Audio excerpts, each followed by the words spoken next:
ইহুদিদের তিনটা গোত্র ছিল সেখানে। এখান থেকে আলোচনা শেষ হবে, ভালো করে খেয়াল করেন।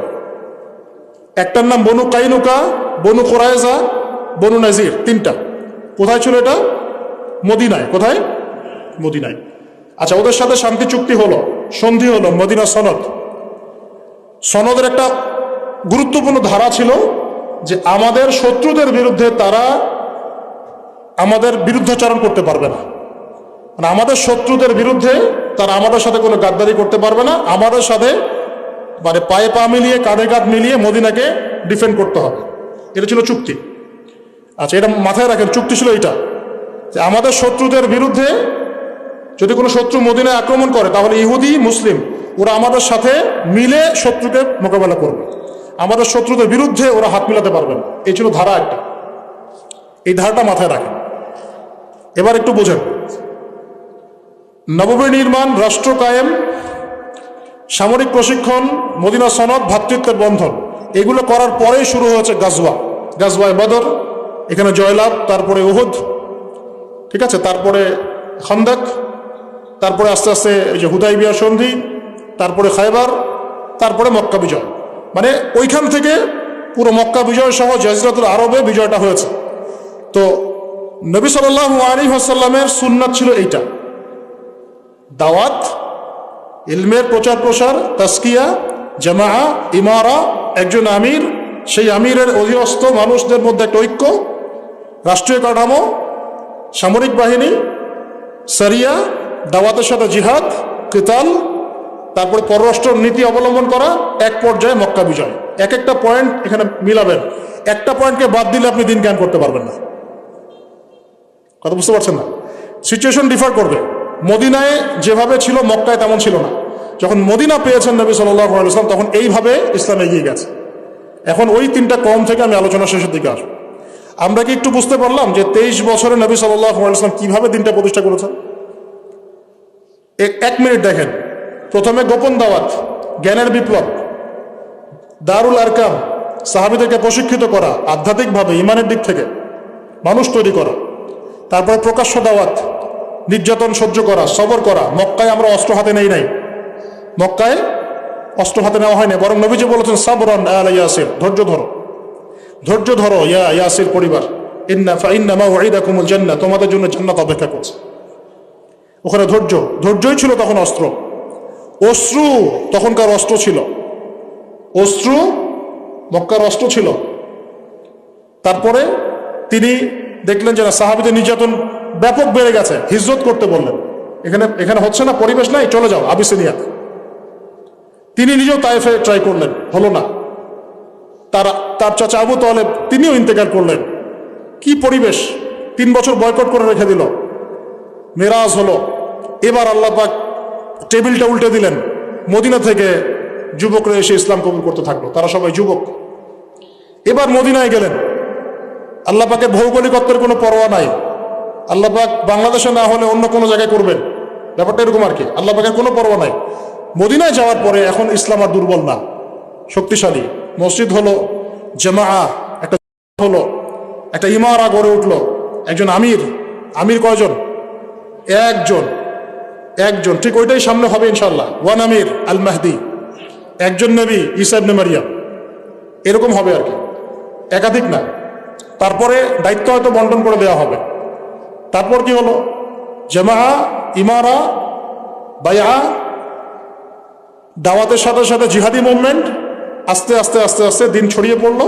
হুদায়বিয়া সন্ধির পরে আমরা মক্কা আক্রমণ করলাম, মক্কা বিজয় করলাম। মক্কা আক্রমণটা কি দাওয়াতের মাধ্যমে হয়েছে? দাওয়াত দিয়ে মক্কা আক্রমণ হয়েছে? না, ওটা ছিল সামরিক অভিযান। তো মাদানী জীবনে নবী সাল্লাল্লাহু আলাইহি ওয়াসাল্লাম প্রায় এরকম 90 থেকে 100টার মতো সামরিক অভিযান করেছে। 90 থেকে 100টা। 2 ভাগে ভাগ করা যায়, একগুলো সারিয়া, একগুলো গাজওয়া।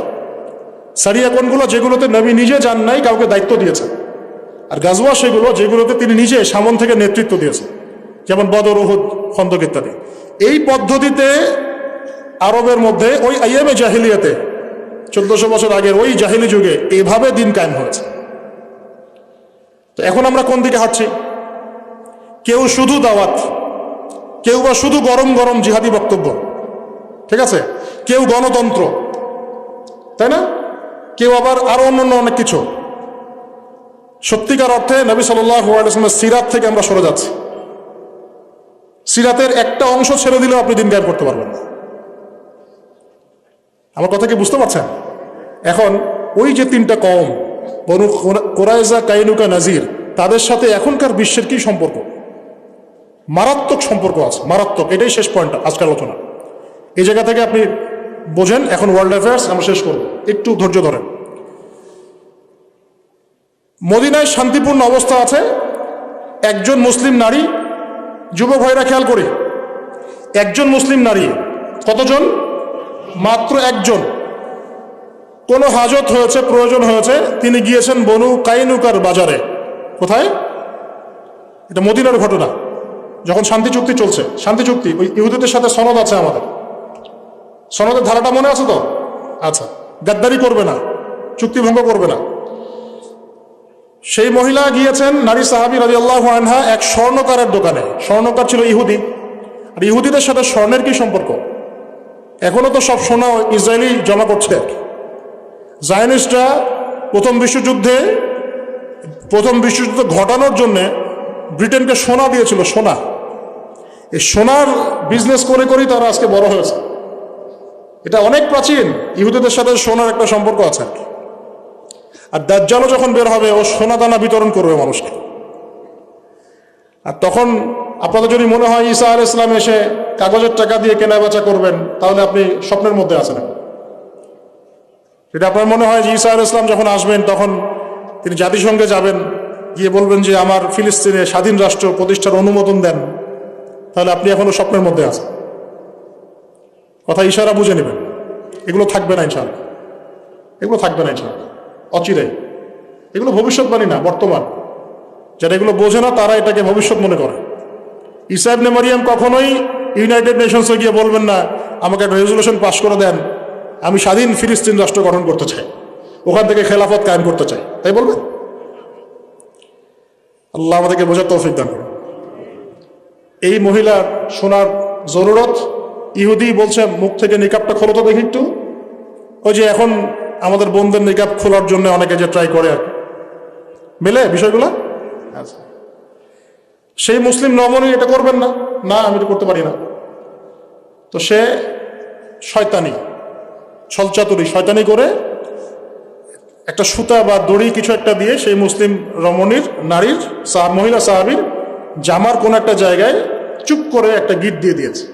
উনি বুঝতে পারেন না কোন কওমের কথা বলছি। বনু কাইনুকা, বনু কাইনুকা, ওই 3 গোত্রের একটা, যেটা মদিনায় আছে। তো ওই আমাদের বোন, আমাদের সেই নারী সাহাবী রাদিয়াল্লাহু আনহা, তিনি খেয়াল করেন নাই। প্রয়োজন শেষে যখন উঠে গিয়েছেন, দাঁড়িয়েছেন, সতরের কিছু অংশ দেখা গিয়েছে। কয়জন নারী? একজন। চিৎকার করে উঠেছেন তিনি, স্বাভাবিক, বুঝতে পারছেন কি সিচুয়েশন হতে পারে। ওই চিৎকার শুনেছেন একজন মুসলিম যুবক সাহাবী, যিনি ওই বাজারে ছিলেন। কতজন? সংখ্যাগুলো ভালো করে মনে রাখেন, যে কোনো সিরাতের কিতাবে খুঁজে দিন। কি হয়েছে? হে আমার ভাই, এই যে ইহুদি আমার সাথে কাজ করছে। ওই সাহাবী আল্লাহর নবীকে জানানোর প্রয়োজন মনে করেন নাই, কাউকে ডাকার প্রয়োজন মনে করেন নাই, বলেন নাই যে হে মুসলিম সাহাবীরা তোমরা কোথায় আছো, এইটা বলারও প্রয়োজন মনে করেন নাই। তরোয়াল ছিল, খুলে ওই ইহুদির গর্দান উড়াই দিয়েছে। আজকে এই শায়েখদের কাছে গিয়ে ফতোয়া নিতে হয় এটা জায়েজ কি না, তাই না? শায়েখরা ফতোয়া দিচ্ছে না, এইসব গন্ডগোলে যাওয়ার দরকার নাই। ওই যে হামাসের কথা বলছেন, এগুলো গন্ডগোল, এগুলো ফিতনা, আকীদা ওদের ঠিক নাই, এইটা সেইটা। আপনাদের মুনাফিক চিনতে এখনো বাকি আছে? এখনো আপনাদের মুনাফিক চেনা বাকি আছে বাংলার জমিনে? অনেক কথা তো আমরা একসময় বলতে পারি নাই, অনেক কথা বলতে চেয়েছিলাম কিন্তু বলতে পারি নাই। এগুলো কি আমাদের মাঠে দেখে নিবেন ইনশাআল্লাহ, কি বলতে চেয়েছিলাম, কি পারি নাই।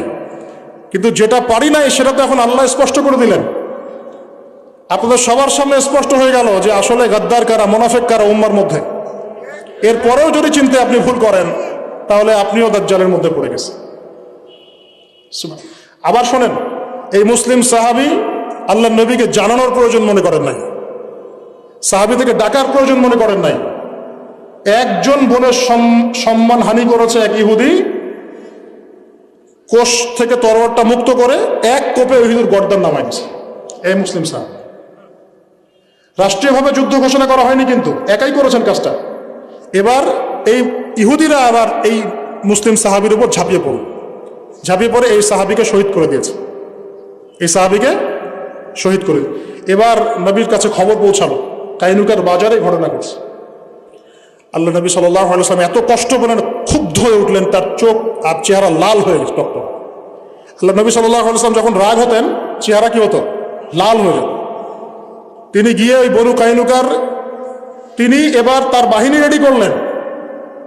নবী সাল্লাল্লাহু আলাইহি ওয়াসাল্লাম তিনি বর্ম করে বের হলেন, তার বাহিনী রেডি করলেন, বনু কাইনুকাকে অবরোধ করলেন, বললেন যে